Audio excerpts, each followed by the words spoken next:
Shalom, shalom semua. Selamat siang Bapak Ibu yang terkasih dalam Yesus Kristus. Hari ini kita akan merenungkan kita dipilih oleh Tuhan ya. Nah, pertama perkenalkan dulu, saya Charlie dari PD PKK Immanuel Jakarta. Saya dari Paroki Katedral Jakarta. Hari ini tema yang diberikan adalah dipilih oleh Tuhan, dipilih oleh Allah ya. Nah, di sini siapa yang dipilih oleh Allah? Boleh angkat tangannya atau raise hand atau apa, terserah. Nah, yang merasa dipilih oleh Tuhan. Oh, nggak ada ya. Nggak apa-apa sih kalau itu. Cuma yang saya lihat cuma Dewi ya. Yang lain, oke. Ya, ini full screen-nya saya. Ya, semua dipilih sama Tuhan ya. Nah, pertama ya kita lihat bahwa apa sih inti dari hukum Taurat? Teman-teman tahu nggak sih di sini Bapak Ibu? Inti dari hukum Taurat dan kitab para nabi itu apa? Yang tahu boleh buka mic-nya, beritahu apa intinya.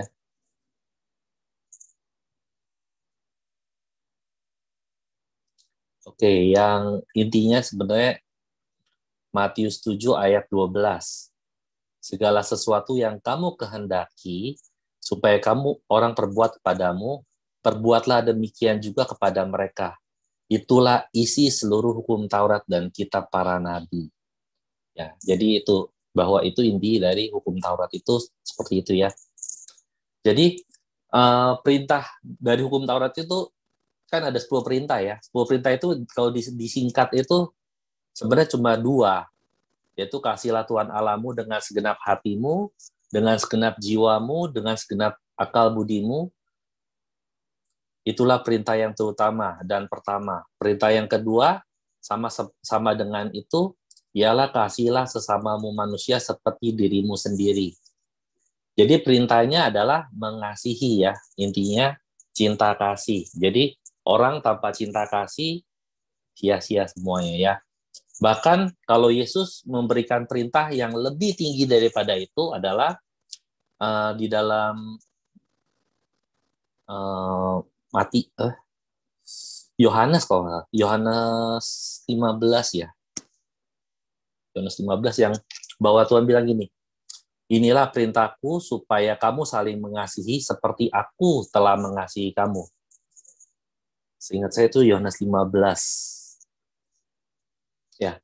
Jadi perintah Tuhan itu lebih tinggi daripada hukum Taurat. Kenapa? Karena dengan kita mengasihi, otomatis kita nggak akan 10 perintah Tuhan kan kita tahu ya. Jangan ada padamu Allah lain, kuduskanlah hari Sabat, jangan menyebut nama Tuhan Allahmu dengan tidak hormat. Nah, itu kalau kita mengasihi Tuhan, ketiga itu pasti kita lakukan. Nah, kalau yang sisanya itu kan yang kebawahnya itu kan hormatilah orang tuamu, jangan membunuh, jangan berzina, jangan bersaksi dusta, jangan mengingini milik sesamamu. Jadi ketika kita sudah mengasihi, otomatis kita nggak akan melanggar 10 perintah itu. Ya, Yesus menjadikan kita sahabat. Dan bukan kita yang memilih dia, tapi dia yang memilih kita gitu. Nah, hari ini kita akan membaca perumpamaan tentang perjamuan kawin. Matius 22 ayat 1 sampai 14. Siapa yang mau membantu saya untuk membacakan? Boleh? Silakan.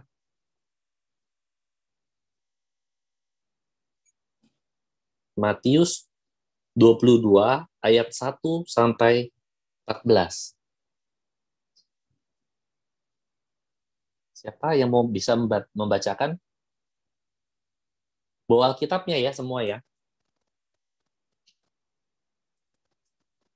Lalu Yesus berbicara pula dalam perumpamaan kepada mereka. Hal kerajaan sorga seumpama seorang raja yang mengadakan perjamuan kawin untuk anaknya. Ia menyuruh hamba-hambanya pergi memanggil orang-orang yang diundang ke perjamuan kawin. Tetapi orang-orang itu tidak mau datang. Ia menyuruh pula hamba-hamba lain, pesannya, katakanlah kepada orang-orang yang diundang itu, sesungguhnya hidangan telah kusediakan, lembu-lembu jantan dan ternak peliharaanku telah disembeli. Semua yang tersedia, semuanya telah tersedia, datanglah ke perjamuan kawin ini. Tetapi orang-orang yang diundangnya itu tidak mengindahkannya. Ada yang pergi ke ladang, ada pergi mengurus usaha, dan yang lain menangkap hamba-hambanya itu, menyiksanya dan membunuhnya. Maka murkalah raja itu, lalu menyuruh pasukan ke sana untuk membinasakan pembunuh-pembunuh itu dan membakar kota mereka. Sesudah itu, ia berkata kepada hamba-hambanya, perjamuan kawin telah tersedia, tetapi orang-orang yang diundang tidak layak untuk itu.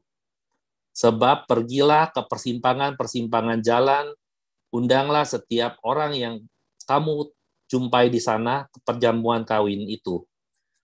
Maka pergilah hamba-hamba itu lalu mengumpulkan semua orang yang dijumpainya di jalan-jalan, orang-orang jahat, orang-orang baik, sehingga penuhlah ruangan itu, perjamuan kawin itu dengan tamu. Ketika raja itu masuk untuk bertemu dengan tamu-tamu itu, ia melihat seorang yang tidak berpakaian pesta. Ia berkata kepadanya, hai saudara, bagaimana engkau masuk kemari dengan tidak menggunakan pakaian pesta? Tetapi orang itu diam saja. Lalu kata raja itu pada hamba-hambanya, ikatlah kaki dan tangannya, campakkanlah orang itu ke kegelapan yang paling gelap, di sana akan terdapat ratap dan kertak gigi. Sebab banyak yang dipanggil, tetapi sedikit yang dipilih. Demikianlah sabda Tuhan. Terpujilah Kristus. Dari perumpamaan ini kan kita sudah tahu bahwa Tuhan sudah menyediakan perjamuan pesta perkawinan. Tetapi orang-orang yang dipilih nggak mau datang semua. Semua ada alasan. Entah, ntar saya kerja dulu lah. Ntar lah, tunggu anak saya besar dulu, baru saya mau ini. Kan kadang-kadang kita kalau dipilih sama Tuhan, Tuhan nanti aja ya Tuhan, saya masih sibuk Tuhan. Target masih banyak nih Tuhan. Ketika Tuhan panggil, ntar ya Tuhan, anak saya masih kecil-kecil Tuhan. Ketika Tuhan panggil apalagi? Banyak alasan. Di dalam firman Tuhan ini dikatakan, orang-orang itu menolak panggilan Tuhan. Nah, terus akhirnya bahkan ada yang membunuh yang disuruh. Kadang-kadang kita ketika ada hamba-hamba Tuhan atau teman-teman kita ngajakin kita ke persekutuan atau kita ngajakin kita untuk bersekutu, untuk melayani Tuhan, yuk si Siani kita pelayanan yuk. Nantilah, saya masih sibuk nih, kerjaan saya sampai lembur-lembur, saya nggak sempat. Misalnya contoh seperti itu gitu. Nah, kadang-kadang kita suka nunda-nunda, bahkan ada tertulis gini, ada orang yang dipilih sama Tuhan, dia bilang, Tuhan nanti ya, saya kuburin bapak saya dulu gitu. Padahal kalau kita baca ya, bayangin kalau seandainya bapaknya sudah mati, nggak mungkin dia lagi ngikutin Yesus sambil dengerin Yesus ngomong gitu. Jelas ini bahwa bapaknya masih hidup. Memang dalam kebudayaan Yahudi itu, seorang anak sulung wajib untuk menguburkan ayahnya. Wajib. Anak sulung itu dia dapat warisan paling banyak, tapi dia wajib menguburkan ayahnya dan ibunya.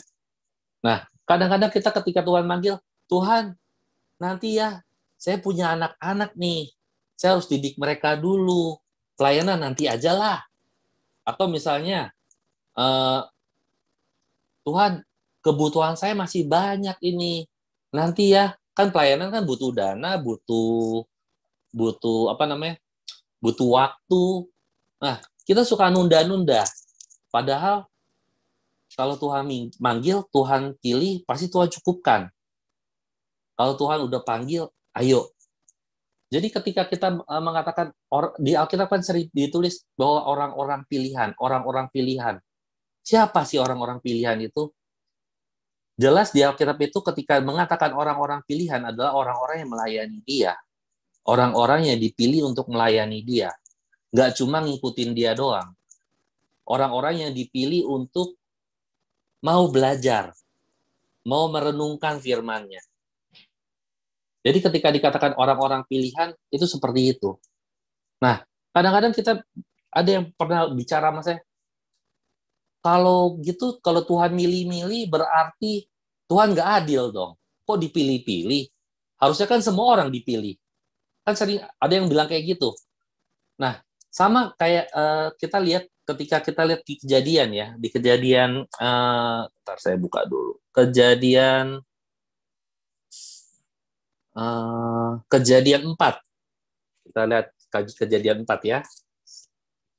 Kejadian 4 ketika ada Kain dan Habel, kok Tuhan milih persembahan Habel, tapi persembahan Kain enggak.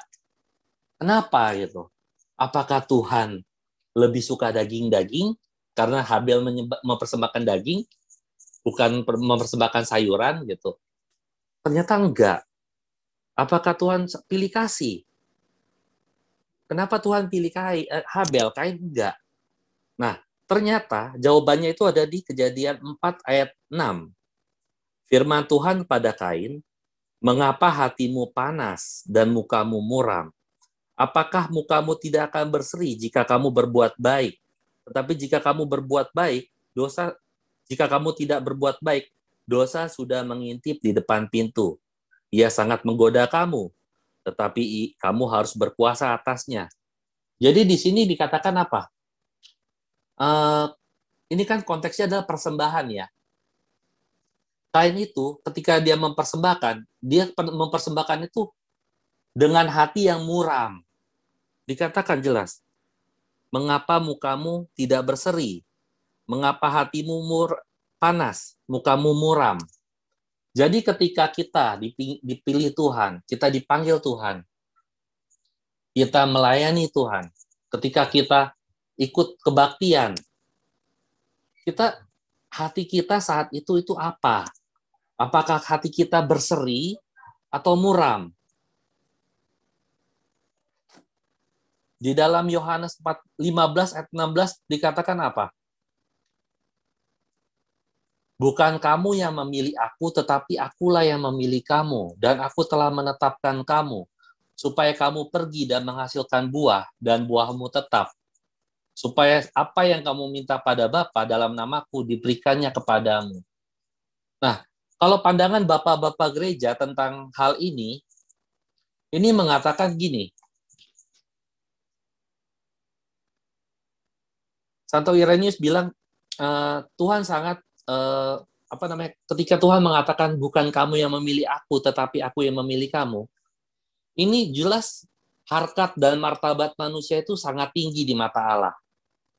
Harkat dan martabat manusia itu sangat tinggi di mata Allah. Jadi Tuhan benar-benar milih manusia. Manusia itu berharga karena dia, dan juga Santo Kristosomus bilang ini, Tuhan ingin memulai persahabatan dengan Anda. Dia nggak di sini sekarang, tetapi dia telah menetapkan Anda, dan dia berkata kamu harus pergi, mengembangkan diri, bahwa kamu harus pergi, yaitu bahwa kamu harus memperluas diri dan menghasilkan buah, dan buahmu tetap adanya. Jika buahmu tetap dan lebih banyak lagi, dan kamu akan mendapatkan lebih banyak lagi. Ketika Tuhan memilih kita, Tuhan sudah menetapkan kita, sudah memberikan kita keputusan untuk kita akan berbuah. Berbuah itu seperti apa? Ada suatu ketika Tuhan Yesus lagi lapar. Dia lihat pohon ara. Dia bilang gini, kok saya nggak nemuin buah dari pohon ara ini? Akhirnya Tuhan bilang apa? Terkutuklah pohon ara ini, dan tidak akan lagi ada yang memakan buah dari pohon ara ini. Dan besok paginya murid-murid bilang, Tuhan, pohon ara yang kau kutuk itu sudah membusuk sampai ke akar-akarnya. Padahal kalau kita perhatikan di ayatnya itu, jelas saat itu belum musim buah ara. Aneh kan? Belum musim buah ara, tapi Tuhan suruh buah ara itu harus menghasilkan buah gitu. Nah, kadang-kadang kita orangnya musiman. Lagi seneng kita melayani, lagi nggak seneng ya enggak gitu. Kadang-kadang kita musiman. Sedangkan Tuhan bilang apa? Tuhan nggak mau yang musiman. Tuhan mau kita selalu berbuah. Dan buah kita tetap. Buah apa yang tetap itu? Buah yang tetap itu adalah cinta kasih. Ketika kita punya Roh Kudus, kita mempunyai cinta. Ketika kita tidak mencintai, kita tidak layak dipanggil anak Allah. Ketika kita tidak mencintai, kita tidak layak dikatakan seperti itu. Kamu akan dikenal sebagai murid-muridku kalau kamu saling mengasihi. Kan Tuhan bilang bukan apa? Tuhan bilang, jika kamu tidak mengasihi, kamu tidak layak bagiku. Bukan jika kamu tidak membenci. Kadang-kadang kita bilang, dia udah nyakitin gue Tuhan, gue nggak mau temenan sama dia lagi, gue nggak mau ngelihat dia lagi gitu. Padahal Tuhan bilang apa? Barang siapa tidak mengasihi, bukan barang siapa tidak membenci. Kadang-kadang kita bilang, ya udahlah, yang penting dia nggak Noel gue nggak Noel dia, udah beres gitu. Padahal berarti kan kita sudah tidak mengasihi, kita cuma tidak membenci. Ketika kita bilang, yang penting dia nggak ngelukain gue nggak ngelukain dia, udah nggak apa-apa. Tapi Tuhan bilang apa? Barang siapa tidak mengasihi, ia tidak layak bagiku.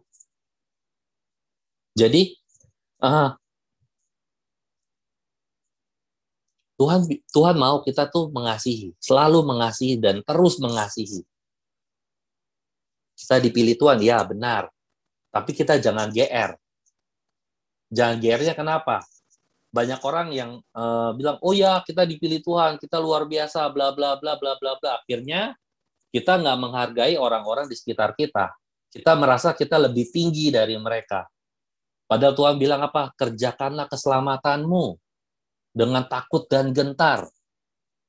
Dan kita melihat di dalam yang tadi yang kita baca, Matius 22, ada satu orang yang tidak memakai pakaian pesta. Apa itu pakaian pesta? Kalau Alkitab mengatakan pakaian, selalu mengatakan harkat dan martabat. Jadi ketika kita mendatangi pesta Tuhan, kita nggak punya harkat dan martabat sebagai anak Allah, kita nggak layak. Ketika kita mempunyai harkat dan martabat sebagai anak Allah, kita benar-benar harus memiliki cinta kasih. Kita harus memiliki buah roh. Di dalam Galatia 5 ayat 22 dan 23. Kita harus memiliki buah roh. Ketika kita nggak punya buah roh, kita nggak punya harkat dan martabat sebagai anak Allah. Kita bersekutu, berdoa, memuji Tuhan. Intinya cuma satu. Target kita cuma satu, yaitu adalah kita dirubah menjadi serupa dengan Kristus. Nah, ketika jadi kita lihat, kita dipilih dan dirubah menjadi serupa dengan Yesus. Tujuannya cuma itu. Nah, kalau kita diubah menjadi serupa dengan Yesus, kita harus mempunyai harkat dan martabat sebagai anak Allah. Ada dua macam karisma di dalam Alkitab. Satu yang namanya sabta karunia, yaitu karunia-karunia Allah yang kita selalu mendoakan itu. Keperkasaan, di dalam Yesaya ya, ada keperkasaan, dan karisma itu adalah karisma mesianik, di mana kita kita menjadi seperti Yesus, pribadi kita seperti Yesus, perkasa, sabar, nasihat. Itu kita seperti Yesus. Tapi ada juga yang namanya karisma yang di dalam Korintus. Nah, di dalam Korintus itu karisma itu mengatakan apa? Bagaimana kita bertindak seperti Yesus. Jadi kita satu menjadi serupa dengan Yesus, tapi kita juga harus bertindak seperti Yesus.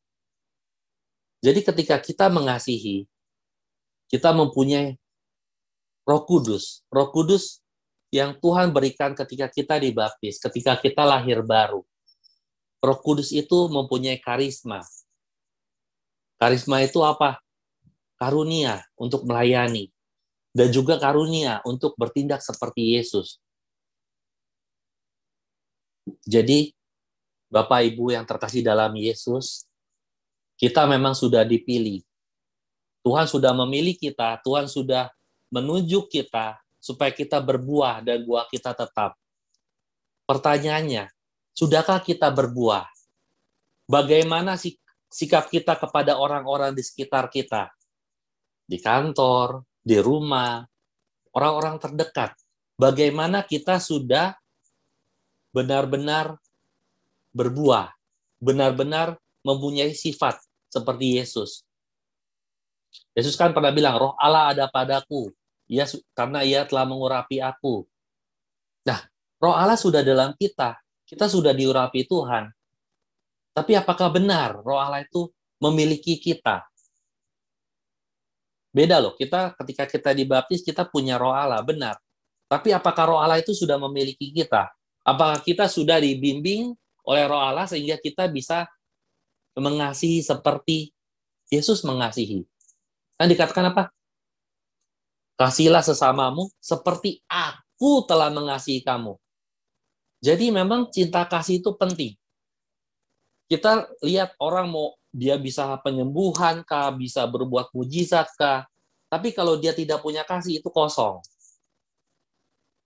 Itu yang membedakan orang-orang Kristen dengan orang-orang yang kebatinan. Orang kebatinan bisa nyembuhin orang, tapi apakah dia punya cinta kasih? Enggak. Orang-orang Kristen ketika berdoa, meminta pada Tuhan, Tuhan menyembuhkan orang melalui dia, harus punya cinta kasih. Karena apa? Itu adalah buah roh yang gak akan pernah hilang kalau benar-benar itu dari Tuhan. Kalau penyembuhan cuma untuk mengagung-agungkan pendeta, mengagung-agungkan hamba-hamba Tuhan, itu udah salah. Tapi ketika kita melihat penyembuhan, kita lihat, oh, Tuhan hidup. Tuhan sungguh berkarya. Kasih Tuhan itu nyata. Karya Tuhan itu nyata. Berarti apa? Berarti memang itu yang otentik. Ketika kita mempunyai Roh Kudus, kita mencintai sesama kita, mencintai musuh kita, berarti itu otentik dari Tuhan. Tapi ketika kita punya Roh Kudus, tapi kita cuma mencintai sesama kita saja, orang-orang yang segolongan dengan kita, orang-orang yang sependapat dengan kita, berarti kita belum punya Roh Kudus. Karena ketika kita punya Roh Kudus, kita pasti akan memandang orang seperti Yesus memandang mereka. Karena apa? Tujuan akhir kita cuma satu. Dirubah menjadi serupa dengan Yesus. Dirubah menjadi serupa dengan Yesus itu adalah sama seperti kita menjadi seperti Adam yang pertama. Yesus itu adalah Adam yang kedua. Jadi ketika kalau kita mau masuk dalam kerajaan surga, kuncinya cuma satu. Kita dirubah menjadi seperti Yesus. Bagaimana seperti Yesus? Kita harus mempunyai cinta kasih. Cinta kasih itu kepada siapa? Kepada semua orang. Terutama orang-orang yang miskin dan menderita. Kita memandang mereka, mengasihi mereka, berarti apa? Ada Roh Allah dalam kita. Saat kita benar-benar mencintai, berarti memang itu kita sedang mempromosikan cinta Allah pada dunia ini. Sekarang saya mau sharing sedikit. Jadi, saat kita baru ikut Tuhan, saat kita lahir baru, kita pasti rindu orang-orang di sekitar kita, orang tua kita, untuk mengenal Tuhan juga. Tapi seringkali kita hanya berdoa, Tuhan mohon supaya dia itu dijamah, Tuhan mohon supaya dia bertobat. Tapi kita mohon itu karena apa? Supaya dia nggak ngeselin gitu, supaya dia nggak nyebelin. Tapi saya punya pengalaman yang dulu seperti itu. Dulu saya karena saya ketika saya mau ikut Tuhan Yesus, orang tua saya ngelarang saya, papa saya ngelarang saya, pokoknya nggak disupport. Bahkan saya dibaptis pun keluarga saya nggak ada yang datang saat itu. Dan saya berdoa untuk pada Tuhan ya supaya minimal saya ke gereja nggak dihalang-halangin gitu. Jadi tujuannya untuk saya bukan untuk Tuhan. Nah ketika saya mengalami perubahan di mana apa? Ketika saya baca firman Tuhan saya bilang, wah ternyata ini gitu. Saya mendoakan orang tua saya, tapi tujuannya cuma karena diri saya, bukan karena saya mengasihi mereka. Nah, ketika akhirnya di dalam kitab Sirak ya, Sirak 3 dikatakan seorang anak harus melayani orang tuanya seperti hamba kepada tuannya. Nah, saat itu saya cuma apa yang saya lakukan, saya cuma melayani dia, melayani. Mau nyebelin kayak gimana, saya melayani terus. Sampai suatu ketika dia bilang apa? Saya mau dong dibaptis. Siapa di sini yang rindu keluarganya benar-benar ikut Tuhan? Yang rindu keluarganya dijamah sama Tuhan? Satu yang harus kita lakukan. Kita mempromosikan kasih Tuhan dengan cara apa? Kita mengasihi mereka tanpa syarat. Seperti kasih Yesus yang tanpa syarat. Jadi, kita dipilih Tuhan untuk apa? Untuk mengasihi. Kita dipilih Tuhan untuk apa? Untuk melayani. Kita dipilih Tuhan untuk apa? Untuk menjadi duta kerajaan Allah. Jadi orang-orang tidak bisa melihat Allah di dunia ini, tapi dia bisa melihat kita. Dan dia melihat kita, mereka akan lihat Tuhan di dalam kita. Terima kasih, Tuhan Yesus memberkati.